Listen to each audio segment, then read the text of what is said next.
Hey, it's David at Skinny Vegan Fitness here with another video. I'm actually really sunburnt right now.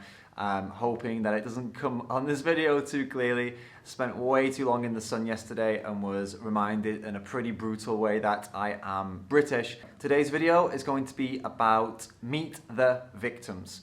For those of you that don't know, what is Meet the Victims? What am I talking about? This is an organization or a group, if you will, set up by an amazing activist called Leah Dolinga, based over in Australia.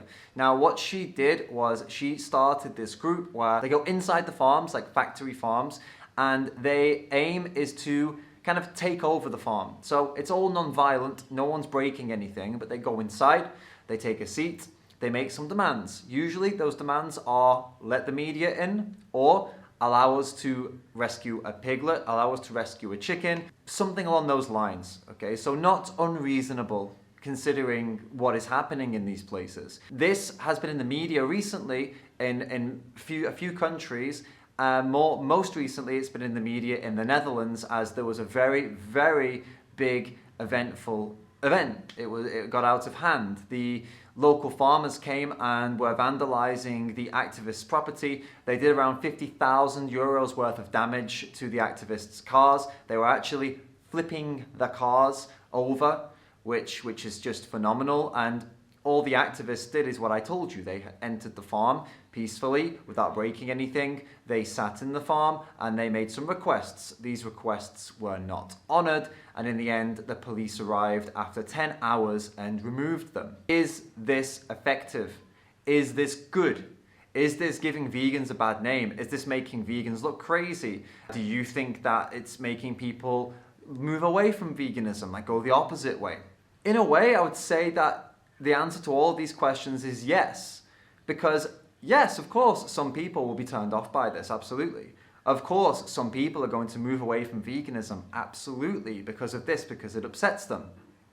But what they're doing when they do these events, the awareness they're creating, the system they're challenging, maybe in the short term some people will be turned off, fine. But in the long term, we have to think about what these events are achieving. They are challenging a system that has been in place for literally years and years and years. These systems have been working. This carnism, the strength of carnism with these factory farms and with people and what their views on animals, hundreds of years, thousands of years. What these events are doing is challenging this belief system. And yeah, a lot of people are not going to be happy when their belief systems are challenged. This is true. But this isn't the only form of activism that we are going for, is it? Okay, Meet the Victims gets activism, gets veganism, gets the plight of the animals into the media. It gets people to look, it gets people to see what's going on. It gets farmers to consider what they're doing, and they react angrily because it's something they're emotional about. Now, if they really didn't care about what they were doing, if they really didn't care about these people coming into their farms, they wouldn't flip the activists' cars over. But they did do that. It gets them emotionally, and they didn't let the media in the place in the Netherlands. If they've got nothing to hide and they're doing nothing wrong, why not? Why not let the media in? So what these events do is they disrupt the normality of the situation. They disrupt the farmers and what they think is normal and what they think is good. They disrupt the public in what they think is normal and what they think is good. They disrupt the system, the government systems in place. You can't tell me that not one member of parliament is looking at this and thinking, for a second, are they right? You know, I'm sure some of them are. And the only reason they're thinking about this is because these activists went in, did this event, and it blew up and got in the media. We combine this with a cube of truth, for example, we're hitting all the angles. We get someone coming over to a cube of truth who says, hey, listen, I saw what happened in the media, I'm not happy about that. We get an opportunity to say to them, hey, well, okay, let's talk about it. Like, what was it that upset you? Like, tell me about how you feel about this Meet the Victims event. We engage. We can give them the, more of an insight into why this happened. We're going to have these opportunities. No one is saying only do Meet the Victims events. We're saying that to get to animal liberation, we need a wide variety of different events. We need the Save movement and vigils, the love-based approach. We need Meet the Victims, and we need the non-violent but direct action approach. The same with DXE, direct action everywhere. We still need that direct action. We need Anonymous for the Voiceless and street outreach. We need this also. We need all of these things together to have any chance of creating an anti-speciesist world.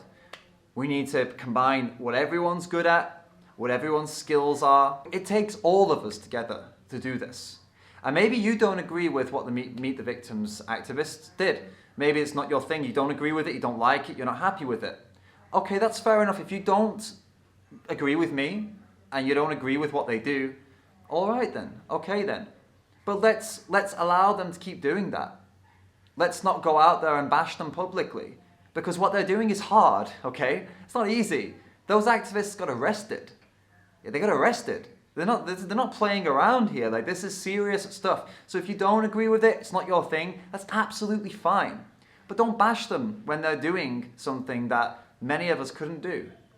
And they're doing it for the right reasons. They're doing it for the animals.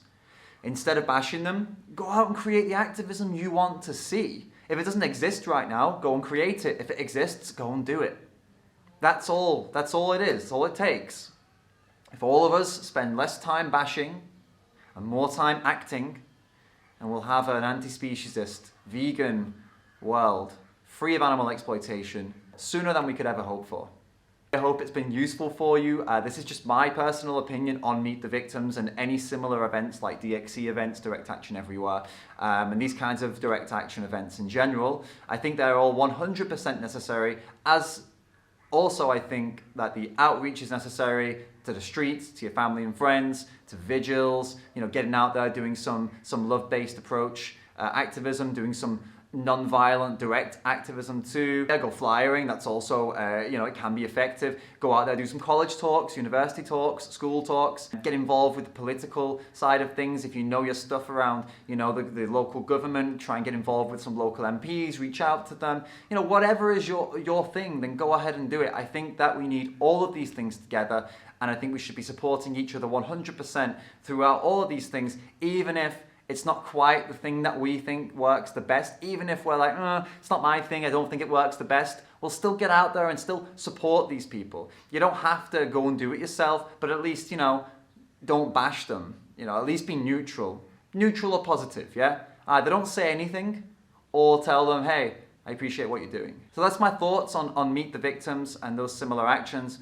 And I hope this has been useful for you. I hope this has helped you understand a little bit about the point of Meet the Victims, the point of these kinds of events. If you have any questions, do get involved in the comments below, like throw a few questions out there, and you're always welcome to message me directly on Instagram. Thanks so much for watching, and I'll see you next time.